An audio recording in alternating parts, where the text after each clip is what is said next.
नमस्कार, news 18 update देख रहे हैं आप। आपके साथ मैं हूं शिप्रा झा। बुलेटिन की शुरुआत करेंगे बड़ी खबर के साथ। बड़ी खबर राजधानी रांची से है, जहां छठी जेपीएससी मामले में हाईकोर्ट का बड़ा फैसला सामने आया है। असफल अभ्यर्थियों के पक्ष में यह फैसला आया है। सिंगल बेंच के फैसले को बरकरार रखा गया है। 326 नियुक्ति अधिकारियों की नियुक्ति को निरस्त कर दिया गया है। क्वालिफाइंग पेपर के मार्क्स को मेरिट लिस्ट में जोड़ने का मामला था।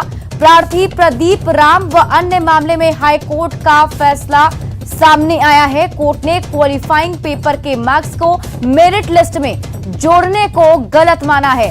तो जेपीएससी को लेकर यह बड़ा फैसला हाईकोर्ट का सामने आया है, जिसमें 326 लोग अभी भी जो है अपना योगदान दे रहे हैं। छठी जेपीएससी मामले में हाईकोर्ट ने ये बड़ा फैसला सुनाते हुए सिंगल बेंच के फैसले को बरकरार रखा है और ये फैसला जो अभ्यर्थी थे उनके पक्ष में आया है। एचसी की डबल बेंच ने रिजल्ट को खारिज कर दिया है। 326 अधिकारियों की नियुक्ति भी निरस्त की जाएगी। जेपीएससी के मामले में सरकार की ओर से और जेपीएससी की ओर से दो महत्वपूर्ण गड़बड़ियां हुई थी और इस बारे में सिंगल बेंच का आदेश पहले ही आया था और विस्तृत आदेश आया था कि पेपर 1 के मामले में और क्लॉज 13 में जो निर्धारित मापदंड थे उस मामले में बहुत भारी गलती हुई है और जो अभ्यर्थी छूट गए हैं उनको छोड़ देना और अन्य अभ्यर्थियों की नियुक्ति करना ये गलत है। उस मामले और उस फैसले के ऊपर कई एक अपील फाइल की गई थी और वो अपील माननीय डिवीजन बेंच के सामने था, जिस पे एक विस्तृत सुनवाई हुई। वादियों की ओर से, अपीलार्थियों की ओर से सीनियर एडवोकेट इत्यादि अपीयर किए थे दिल्ली से और जो रिट पिटिशनर्स थे उनकी ओर से मैं था। तो माननीय न्यायालय ने आज ये कहा है अपने आदेश में कि सिंगल बेंच के आदेश में किसी प्रकार के इंटरफेरेंस की आवश्यकता नहीं है और अपील। और इसी बीच समस्तीपुर से एक और बड़ी खबर सामने आ रही है। उत्कर्ष फाइनेंस से 9 लाख से ज्यादा की लूट हुई है। 5 की संख्या में अपराधी आए थे जिन्होंने लूटपाट की वारदात को अंजाम दिया। दलसिंह सराय में लूट की बड़ी घटना सामने आई है और फिलहाल पुलिस मामले की जांच में जुट गई है। सीतामढ़ी की विभा और मनेर के रोहित की पहचान सोशल मीडिया से हुई। 3.5 साल प्रेम प्रसंग चलने के बाद दोनों ने शादी कर ली, लेकिन एक जाति के नहीं होने के कारण विभा के घरवाले शादी का विरोध कर रहे हैं। यही नहीं, प्रेमी रोहित को जान से मारने की धमकी भी दी जा रही है। धमकी मिलने के बाद प्रेमी युगल जो हैं वो डर के साए में जी रहे हैं। दोनों ने पुलिस प्रशासन से मदद की गुहार लगाई है। दोनों का कहना है कि हम लोगों ने शादी करके कोई जुर्म नहीं किया है। दोनों को अपनी जिंदगी चैन से जीने दें और रिश्ते को कबूल करें। से मार देंगे लड़के को। कौन बोल रहा है? मेरा भाई बोल रहा है। क्या बोल रहा है? किस तरह के संरक्षण है परिवार के लिए? आपके परिवार के किस तरीके से संरक्षण, कौन लोग हैं वैसे, किस तरीके के लोग हैं? हाँ, पॉलिटिशियंस से हैं उन लोगों का जान पहचान, तो इस तरीके से उनकी मदद से भी हमें डरा धमका रहे हैं। हम इन्हें 3.5 साल से जानते हैं। हमारी मुलाकात, हमारी दोस्ती, हमारी फ्रेंडशिप और मतलब सब कुछ सोशल मीडिया साइट्स पे स्टार्ट हुआ और अब हम एक दूसरे को स्वीकार कर रहे हैं एज ए हस्बैंड वाइफ। और हम लोगों ने एक दूसरे शादी भी कर रखा है, कोर्ट में भी और मंदिर में भी। लेकिन हमें डर इस बात का है कि इनके फैमिली हमें स्वीकार नहीं कर रहे हैं और लगातार मेरे और मेरे पूरे परिवार को लगातार धमकियां मिल रही हैं। सिवान के तरवारा बाजार में एक तरफा प्यार में पागल युवक ने युवती को चाकू मारकर घायल कर दिया। यही नहीं, खुद को भी युवक ने चाकू मारकर जख्मी कर लिया। दोनों को सदर हॉस्पिटल में भर्ती कराया गया है। घटना के बारे में बताया जा रहा है कि आरोपी राजू युवती से बात करना चाहता था, लेकिन युवती ने कहा कि तुमसे मुझे कोई बात नहीं करनी है। बात करने से इनकार करते युवक ने युवती के पेट में चाकू मार दिया और खुद को भी घायल कर लिया।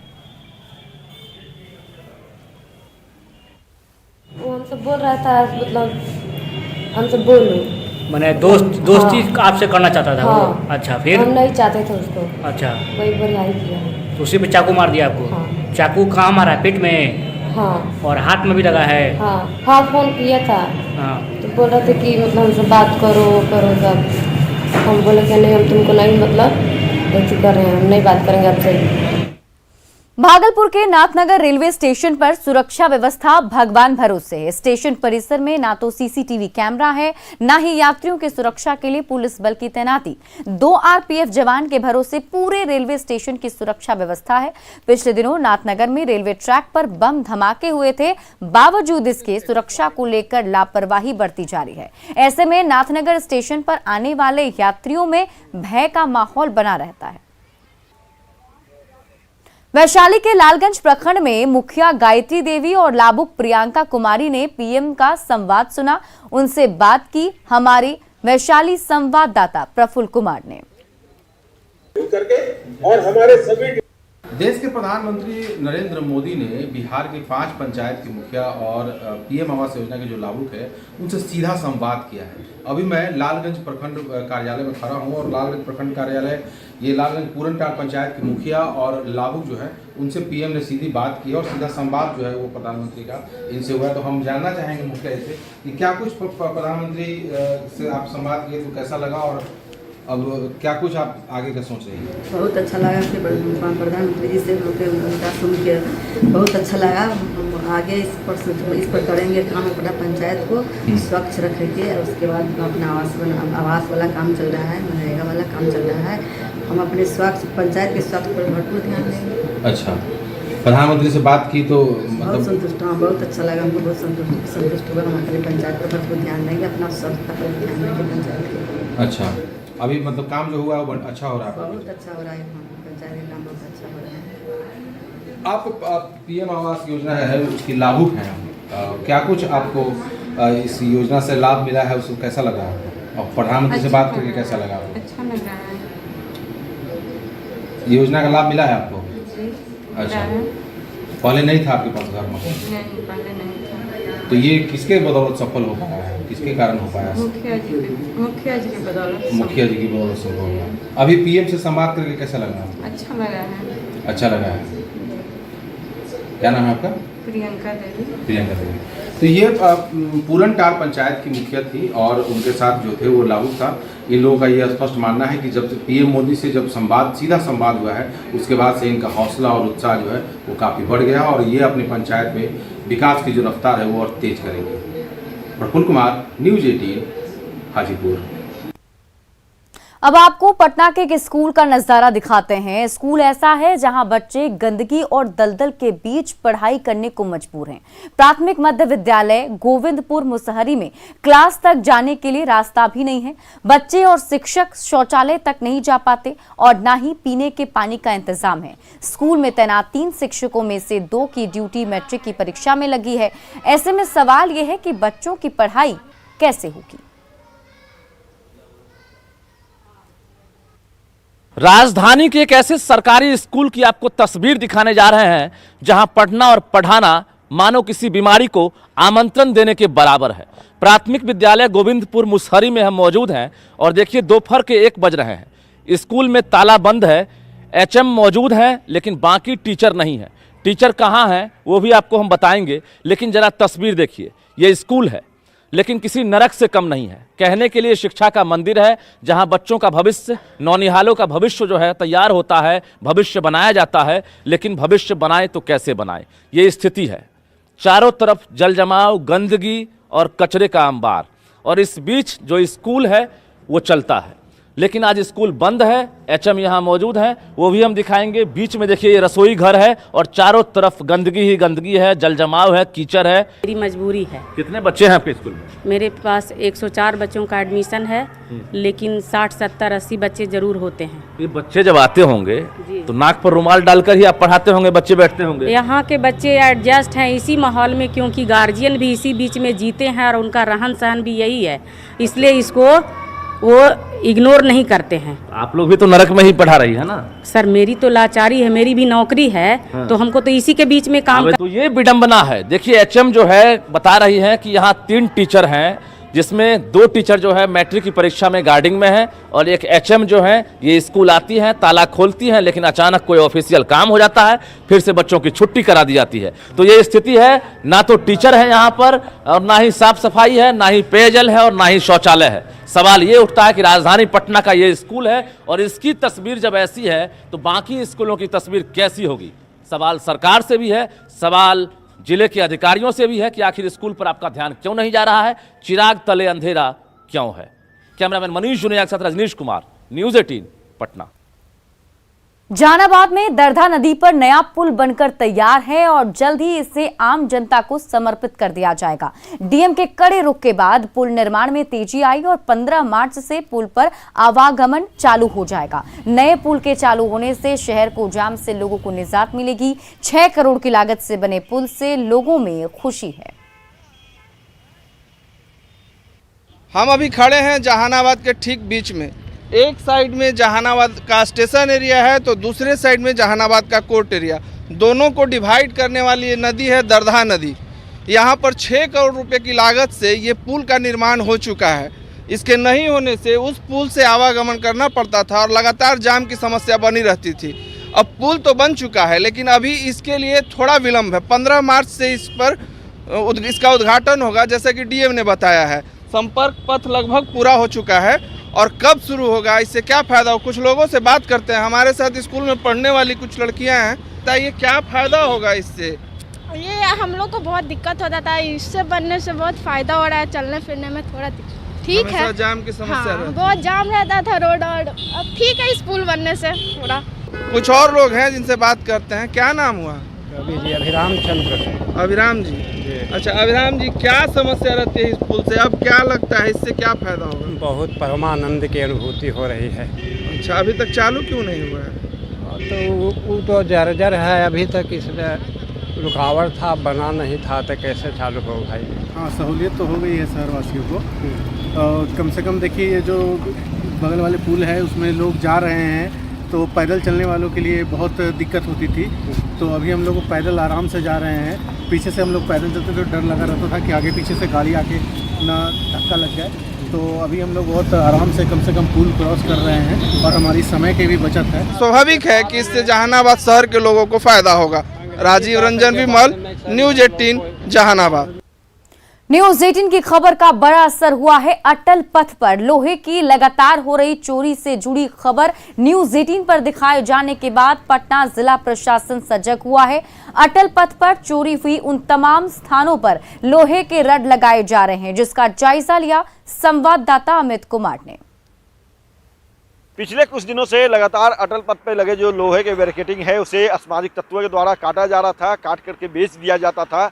और इस खबर को न्यूज़ 18 ने प्रमुखता से दिखाया, जिसका असर ये हुआ कि अब उन जो बैरिकेडिंग कटे हुए जो रोड थे उन्हें मरम्मत किया जा रहा है। आप देख सकते हैं अटल पथ रोड कार्यक्रम आर ब्लॉक टू दीघा, इस पर जो काम करने वाली जो कंपनी है उनके द्वारा ये जो रड काटे गए हैं उसे बनाया जा रहा है, दुरुस्त किया जा रहा है। और कहीं ना कहीं कह सकते हैं कि न्यूज़ 18 की खबर का जो है यहाँ पे बड़ा असर हुआ है। और यहाँ पे जो वर्कर हैं वो आकर के इन कटे हुए रोड की जो है मरम्मती इनके द्वारा किया जा रहा है। देख सकते हैं कि किस तरह से तमाम जो रोड जो थे बैरिकेडिंग किया हुआ जो सड़क का था, जो काट करके असामाजिक तत्वों के द्वारा बेच दिया गया, उसे वापस से जो है उन रोड को जो है उसके ढांचे जो है वो बना करके लाया गया है यहाँ पे। और फिर इसे जो है इस तरह से यहाँ पे मजबूती के साथ लगाया जा रहा है। संज्ञान लेते हुए यहाँ पे एक बार फिर से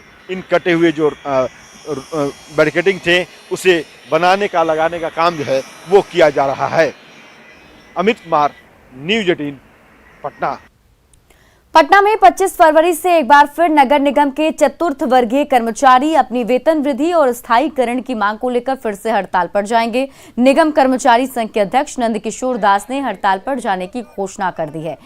4300 चतुर्थ वर्गीय कर्मचारी सेवा नियमित करने और न्यूनतम मजदूरी 18,000 प्रतिमाह होने पर समेत कई मांगों को सामने रखा है। इसको लेकर ही कर्मचारी अनिश्चितकालीन हड़ताल पर 25 फरवरी से चले जाएंगे। आज विगत मतलब कि 2 साल से ही मतलब कि हम लोग इस आंदोलन कर रहे हैं कि हम लोग का कुछ वेतन बढ़ोतरी होना चाहिए। 3.5 साल से हम लोग का कोई पैसा बढ़ा नहीं है। नुम्पर कौन सुमन जी थे कमिश्नर, उस समय हम लोग को 400 रुपये हुआ था। उसके बाद से आज 3.5 साल हो गया है, हम लोग को कोई पैसा वृद्धि नहीं हुआ। आंदोलन देखिए 75 वार्ड में जो है सो सफाई व्यवस्था ठप हो जाएगा 25 फरवरी से, और पिछले बार जो आंदोलन हुआ उससे भी और इस बार जो है सो ताकतवर आंदोलन होगा। क्या है मांग? क्या है मांग? जो है दैनिक कर्मी का जो 4300 दैनिक वेतनभोगी हैं उनका सेवा नियमित करना।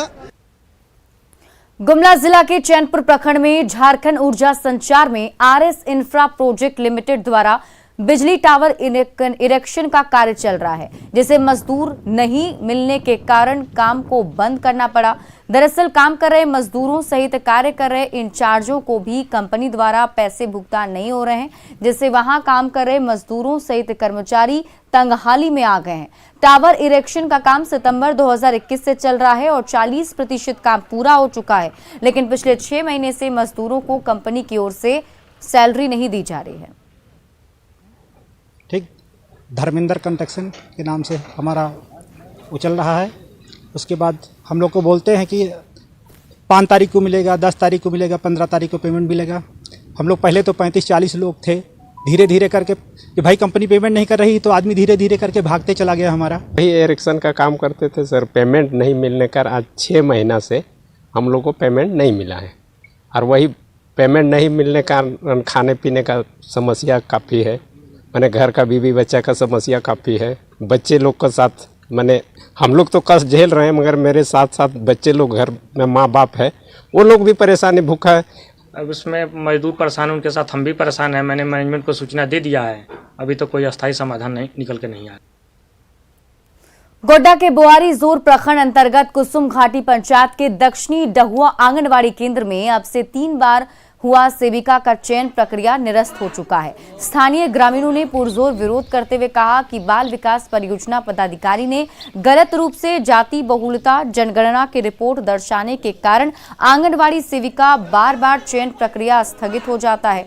ग्रामीणों ने उच्च स्तरीय जांच कर रिपोर्ट सुधार कर आंगनवाड़ी चयन प्रक्रिया जल्द से जल्द कराने की मांग की है।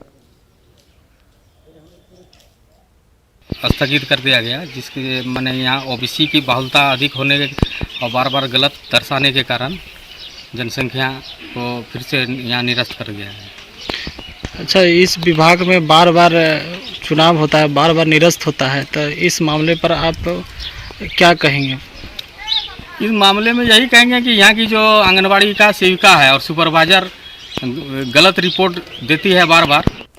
रामगढ़ में पीटीपीएस तरशेष परिसंपत्ति कार्यालय पतरातू ने हिसला पंचायत के जनता नगर में आवंटित 212 क्वार्टरों को यथाशीघ्र खाली करने को लेकर दूसरी नोटिस जारी कर दी है। नोटिस मिलने के बाद 6 दशक से अधिक समय से यहां रह रहे 6000 से अधिक लोगों को अपना आशियाना खाली करने को बाध्य होना पड़ेगा। इससे पूर्व अक्टूबर 2021 में संपदा पदाधिकारी ने नोटिस देकर इन्हें आवास और जमीन खाली करने का नोटिस दिया था। पंचायत वासियों का कहना है कि सरकार हिसला पंचायत की 222 एकड़ जमीन पर उद्योग लगाने के लिए जियाडा को हस्तांतरित कर चुकी है। यहाँ रह रहे लोगों का कहना है कि दशकों से हम लोग यहाँ रह रहे हैं, अचानक कहाँ जाएंगे। सरकार से हम लोग यहाँ के जनप्रतिनिधि मिलके सरकार से अपनी बातों को हम लोग अवगत कराए थे पिछले दिनों। सरकार का इस पर अभी तक कोई प्रतिक्रिया नहीं आया है और 222 एकड़ हिसला पंचायत की ज़मीन जो कि जियाडा को हस्तांतरित करने की बात की जा रही है, ऑलरेडी पहले से बगल में रियाडा का उद्योग के लिए नाम पर दिया गया है, जो अभी तक एक भी इंडस्ट्री नहीं चल रहा है। दूसरा चीज़ है कि बगल में आप करोड़ों रुपया के लागत से पर्यटक स्थल बनाया गया है सरकार के द्वारा, और यहाँ पे आप इंडस्ट्री लगा के इंडस्ट्रियल हब बना रहे हैं और यहाँ पे टूरिस्ट प्लेस बनाया गया, काफ़ी पोल्यूशन होगा और बाकी